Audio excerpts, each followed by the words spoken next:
everybody.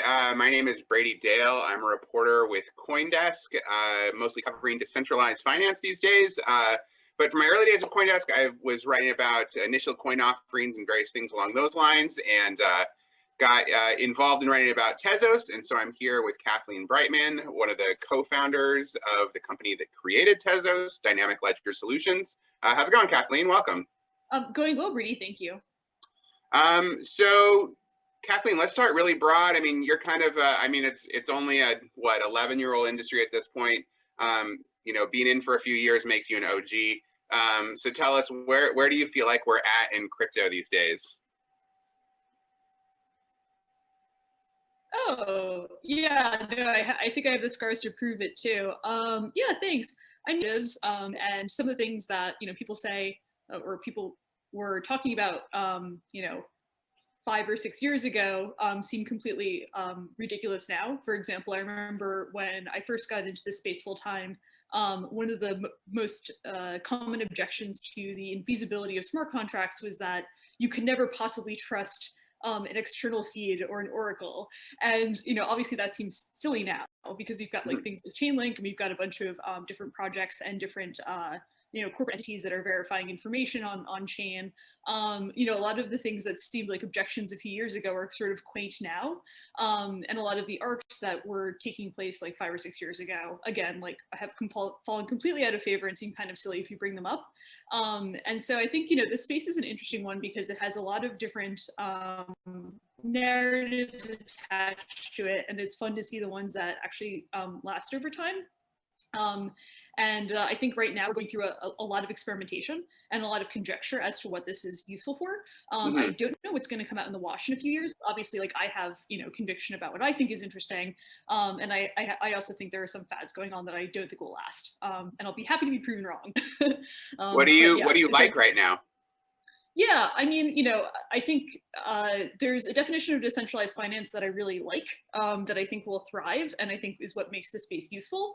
And then I think there are some other sort of trends that, are getting credited as DeFi, but maybe if you look a little closer to the surface, aren't necessarily as functionally useful and probably won't be around in 5 years. If you think about what finance is, basically finance is the technology used to exchange like contractually defined cash flows. It's like a tool for, human thriving and preservation. I think that, the ticket price for financial services has gone up a lot in the last like 20 some odd years through regulation, through like, political disintermediation across the globe.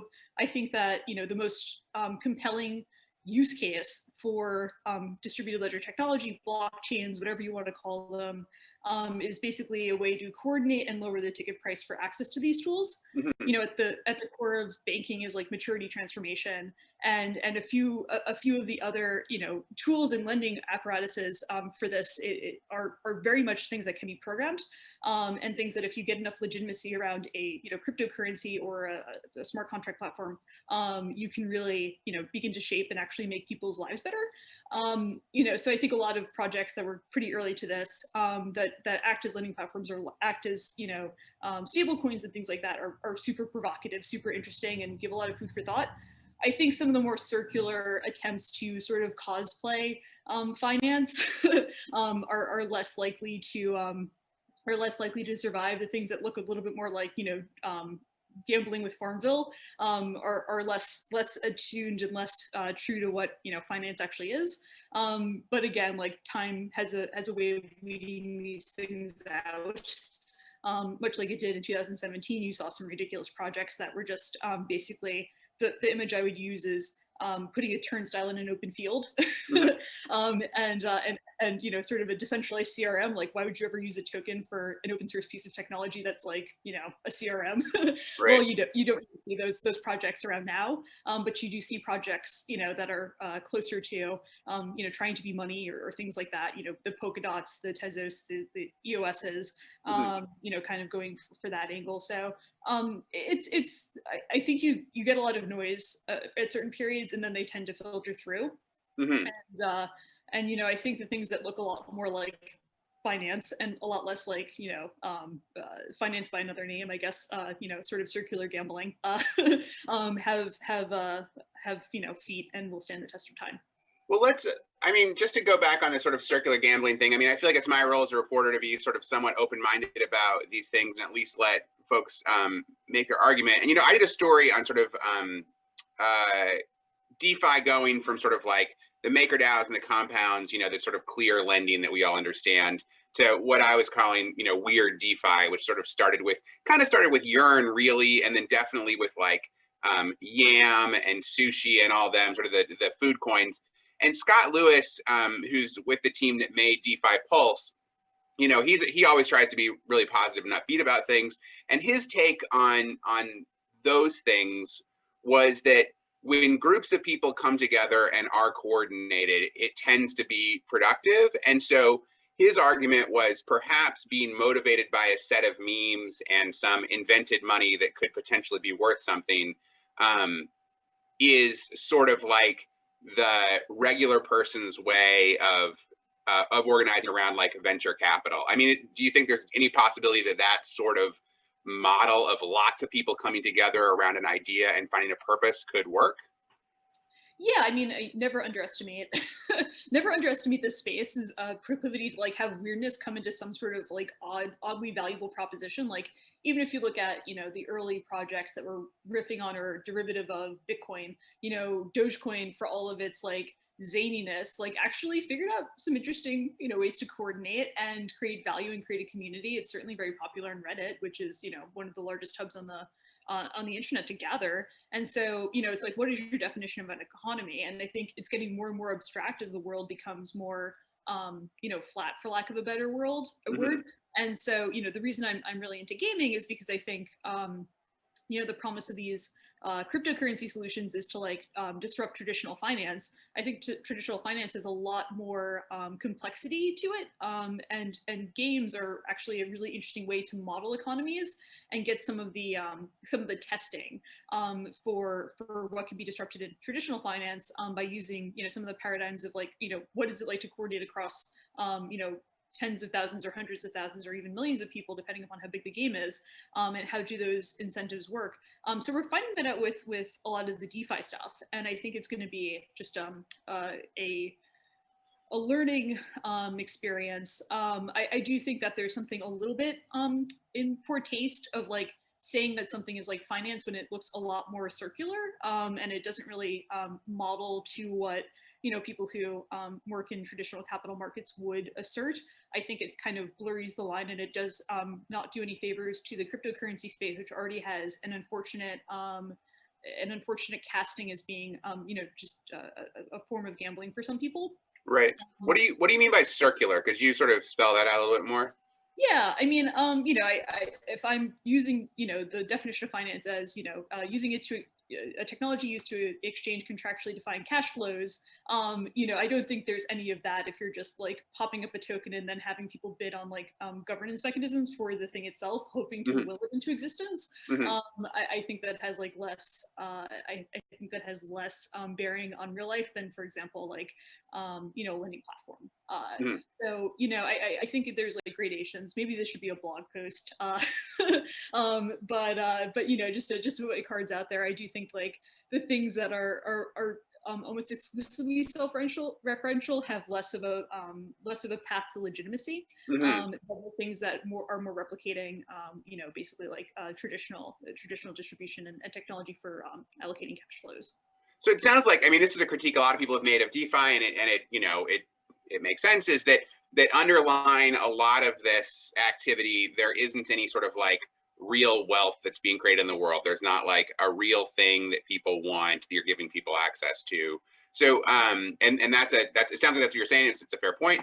So, the hard part with that for crypto is regulators keep cutting the industry off from real things, sort of external to crypto. They keep making that hard for the industry to access. But one thing that's come along, and I know that you're, in the mix of, is bringing game assets, which can, if people like the game and want to play and want to do well at it, have real value. Is that the kind of thing, if you've got some game assets that have real value, that could be the beginnings of creating a real DeFi market, even if it's modest? Yeah, well, I mean, I would take it one step further. So there's a difference, I think, between like NFTs that are just like a sticker you can put on your Instagram page, versus, you know, what my company is trying to do with our game that we're hopefully publishing, which is basically like, you know, we have cards that represent properties in a game, and based on those properties and sort of the competitive nature of the game, you know, the cards go in value or they fall in value. But basically, we're using a blockchain to kind of coordinate that and to also like give people an option for liquidity in the game. So I think we're trying to you know, solve a problem of that aligns well with the rules engine, that aligns well with like sort of value for this particular skill-based mechanism. I do think there's, you know, again, like something a little off about just having like a sticker that's an NFT. I mean, digital art has been by and large a massive failure in other industries. You know, there are a lot of theories about this. There's like the fact that you can kind of like copy paste these things, but I think there's a reason that, like, you know, CryptoKitties, for example, doesn't seem to have been a particularly successful game because it doesn't really have the same depth, and it doesn't have the same you know, sort of evolving ecosystem as something like, you know, trying to replicate Hearthstone cards or Magic the Gathering cards, or those types of elements that align well with a competitive, you know, tournament-based game and skills. So there's subtlety amongst there, but yes, you know, part of the reason I was very motivated to start in the gaming space as opposed to doing candidly anything else once Tezos launched was because I do think that these things are like really rich economies, and we can learn so much by just making the user experience better. A lot of games and a lot of gaming is largely made in reaction to the limitations of the internet's, you know, ability to support certain types of transactions in certain types of markets. And I think blockchain technology kind of takes us a few steps further, and that's like really rich and provocative. And so exploring that at a greater level of depth not just allows us to like understand gaming better, but also allows us to understand like how we can make blockchains more useful for people. Gaming communities are far larger than blockchain communities, particularly if you look at, you know, very successful games like Hearthstone and Magic and I mean, geez, Candy Crush, though obviously it has less strategic depth. Yeah, and I think a lot of people don't realize that. I mean, there's people who make their whole career on just well, various ways of interacting with these economies. Like, you know, there's millions and millions of dollars in sort of Magic the Gathering cards that go every year, and you know, Yeah. so they're like very expensive. So so let's just to step back really quickly because folks may not know. Just quickly say like what this company that's doing this game is and what the game is and what the quick idea is, because maybe I think most folks know you as Tezos. They may not necessarily have seen that story about you. Yeah, no, that's completely fair. Yeah, obviously I'm in my own headspace a little bit, but yeah. So basically, the Tezos blockchain launched in 2018. Like the prevailing Tezos blockchain launched in 2018, and I was sort of left with like, well, geez, like what's the way to sort of make these platforms the most useful incarnations? Like I have a strong conviction that again, blockchains are most useful when they are replicating traditional finance. But I also think that like we're pretty far away from realizing that promise for a variety of reasons. Like it's still really hard to write smart contracts. Custody's still a pain in the butt. You know, there's just a lot of things that just don't have the same efficacy as traditional capital markets would have you believe. But I did think, and in 2017, the Tezos Foundation ran a fundraiser, and one of the largest contributors was a gaming company. And I was very surprised that this was the case, because, you know, a lot of people come to me with like their cockamamie ideas about how blockchains could like revolutionize things. I hadn't yet spoken to a gaming company, and so I was curious as to why these people contributed to the fundraiser. They told me, you know, effectively that they ran this massive RPG. They didn't like that all of the money in their economy was sitting on their servers. It created a bit of mistrust with their users who worried about inflation, so on and so forth. And so they looked at a public blockchain as a way to like just kind of solve this tension within their community. And I do relish telling people that their blockchain ideas are bad. And so I was very upset that this was a good idea. And it got me thinking like, well, geez, these people have like a proper economy going. Can you say who it was? Is that a doable thing? Oh, I would have to ask them first. I guess. Okay. If it was a public buy or something, maybe the world knew. All right, never mind. Yeah. Sorry, keep going. Yeah, but and you know, they've been very nice to me, so okay. I wouldn't want to betray their trust. But in any case, all I have to say, you know, I suppose they had this actual economy that sat on these servers, and there was like a lot of richness and like a global ecosystem around it. I was like, wow, that is like exactly the type of conditions I would love to see, experiment with like different, crypto, crypto-based solutions, whether it's, making interesting derivatives products or something like that. But all that to say, like, the idea got me going of like, hey, if we could just like improve an economy that's already digital using crypto things, we could learn so much about the world that we want to create. And so I did a survey of the types of games that exist, and I kind of stumbled upon collectible card games, which is a genre that was created by Richard Garfield in 1994 through his game Magic the Gathering, which is wildly successful, and is candidly like gets more popular year after year. To this day, I think people don't realize it's like still going strong. Oh yeah, and it's getting like a second generation because it's like 25 years out. So like people are playing with their children. Who grew up on it. And so yeah, like Magic's doing awesome. And Magic created a lot of had a lot of derivatives, Pokemon, Yu-Gi-Oh, things that like my generation is more familiar with. And so it obviously runs the gamut of complexity. But what's interesting is like there's two aspects to collectible card games. One is like battle. So you have these cards that have, these properties, and you get to play against other people, and you have powers and whatnot. And then you have sort of an aspect of it which is trading.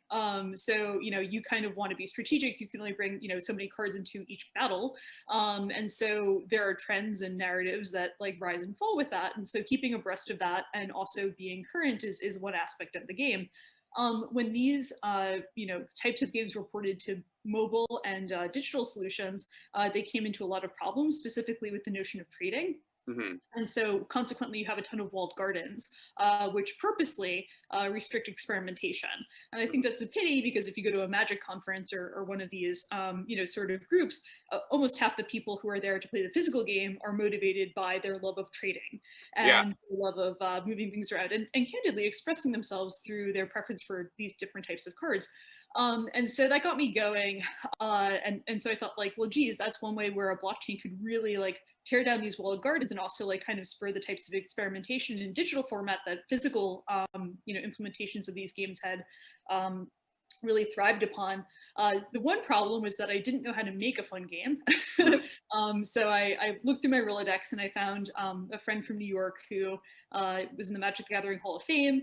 And so I got him involved, and he got his friends involved. And so we built a game that's a collectible card game that I think stands in its own rights as being fun. We trialed an alpha this summer.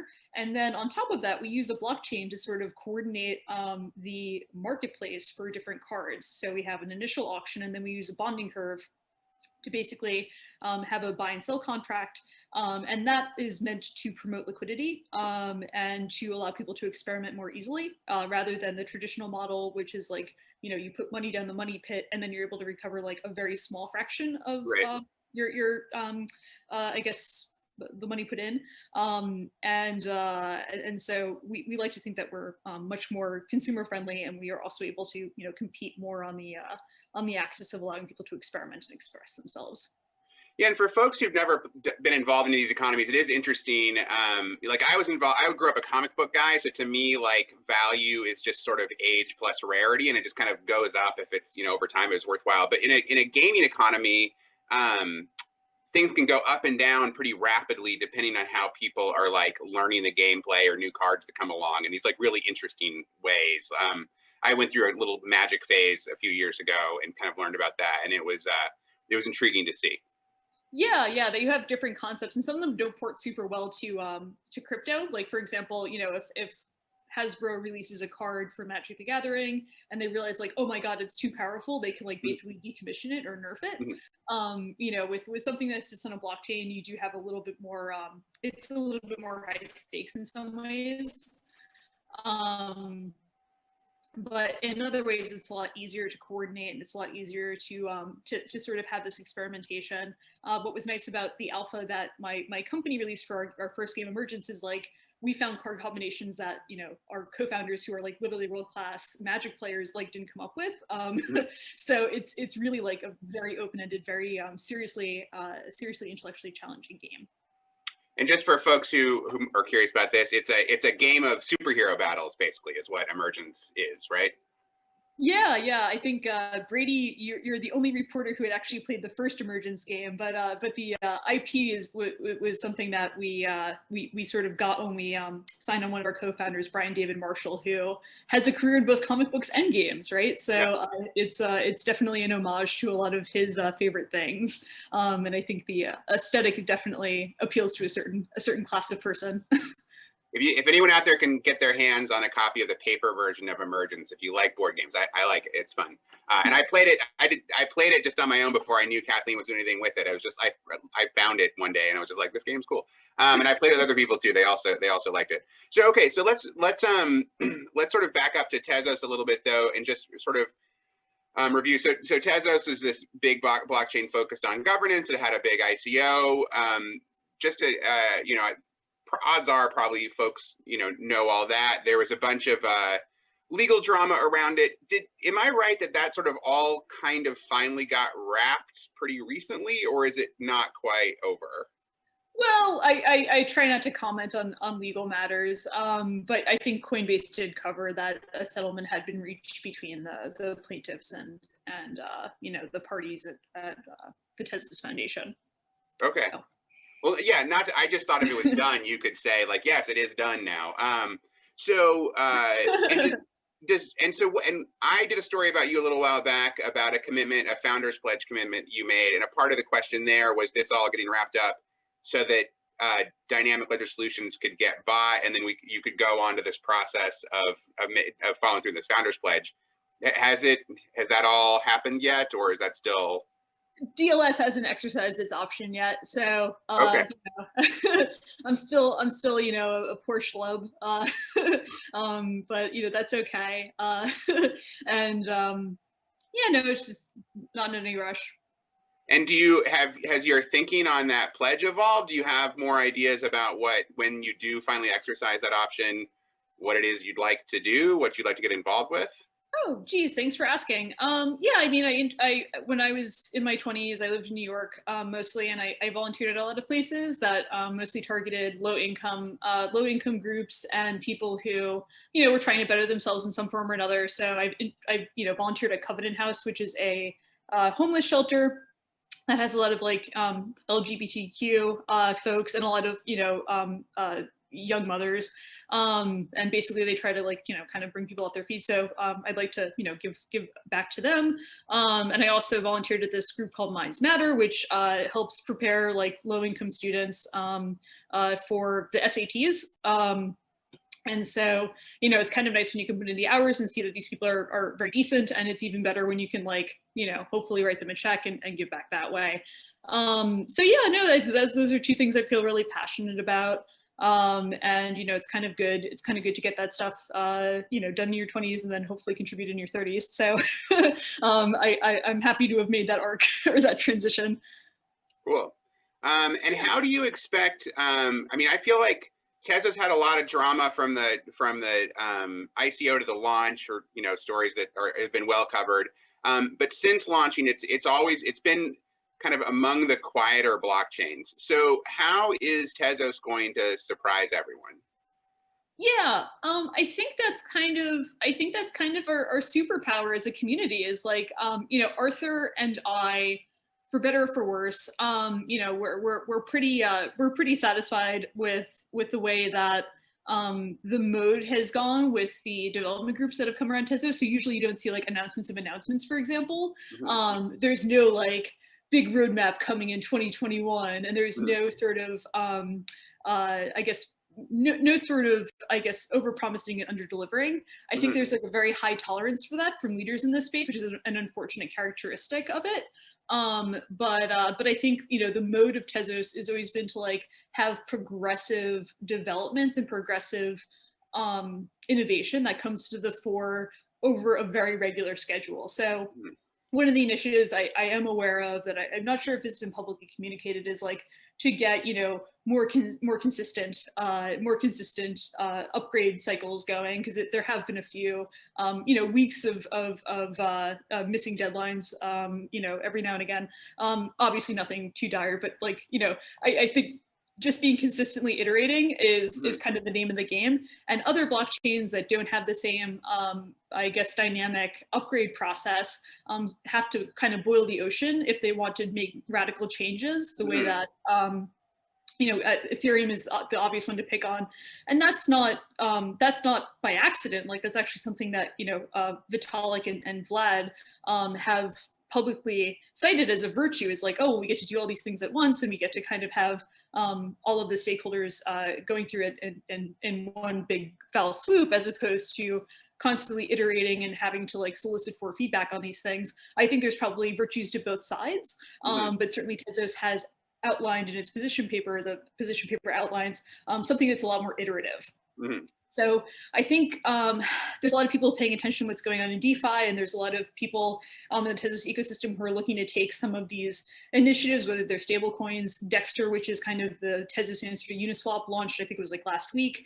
And so trying to learn from what's been successful with other blockchains, hopefully doing them better. I don't know, but that's always been the idea, and just sort of like quietly building and getting the best of what's coming to the fore, done in a non-dramatic manner. I think drama's fine if you want to get eyeballs on the internet, but I think for a technology stack, it's not a very endearing quality. And since you brought up DeFi, that is kind of the theme with all the layer ones out there, is they're all like, we could do DeFi better than Ethereum. But, it isn't, there's no DeFi really on anything but Ethereum to speak of. Yeah. I guess a question that I have is, Bitcoin came out and it's like money. Ethereum came out and it has programming. Does the next layer one that like matters in the world, will it matter by doing an existing thing better, or will it need to create a whole new thing that justifies itself, kind of like the prior two did? Yeah, that's a good question. I think there's kind of a, and we saw this, I think this has been a very long-standing arc, so there might be a lot of truth to it, actually, just by virtue of the fact that it survived a few different epochs. But basically, when Bitcoin came out, it was like digital gold, and then when Litecoin came out, it was like, oh, digital silver, right? Like, and then Ethereum was supposed to be gas, and the world's computer. So I think one thing that, again, like kind of differentiates the Tezos ecosystem is that we've never said, oh, Tezos is like digital, whatever. I think we've been very upfront about the fact that we think we compete directly with Bitcoin and Ethereum at the end of the day, and that we're all trying to go for the same thing, which is being a store of value and an exchange of value at some form. So I don't think, I think we're all competing with the same narrative. The marketing is just a little bit different around each chain. I think that, if you say that we're not competing with Bitcoin, we're doing something else, we're going to be, digital silver, you get a lot more flack because people who are really into Bitcoin don't see you as a direct competitor, and thus they don't try to attack you or say mean things about you on the web or whatever. But I think fundamentally at the end of the day, we're all chasing after the same use cases. I think it's just going to be different in how we approach it. And Bitcoin has really stood the test of time. Obviously, Ethereum is doing a really great job of staying in the game and competing with that by introducing new types of constructs. My hope is that the Tezos ecosystem thrives and manages to take some of the best parts of these things and hopefully move the ball forward a little bit. But obviously it's an extraordinarily competitive space. And so all we can do is try our best. Cool. Well, I think that just about brings us to our time. Hopefully everyone out there is psyched to try out Emergence when that fully launches. I'll definitely check it out.